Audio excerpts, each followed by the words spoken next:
আসসালামু আলাইকুম রহমতুল্লাহ। আসলে ব্যাচেলার রান্না এক একজনে এক এক রকম রান্না করে, সে তার পরামর্শ, বইয়ের পরামর্শ অনুযায়ী রান্না করতেছে। কিভাবে রান্না করতেছে আপনাদের সেটা দেখাইতেছে।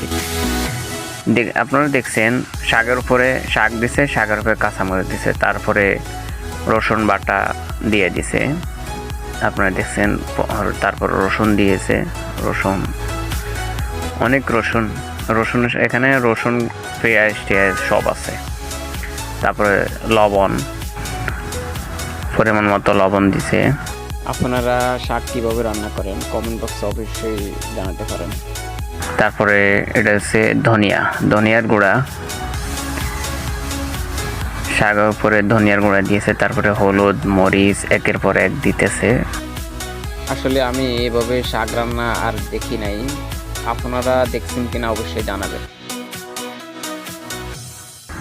তারপরে সবগুলো একসাথে নাড়াচাড়া করে শাকের ভিতরে দিয়ে দিয়েছে যেন একসাথে মিক্স হয়ে যায়।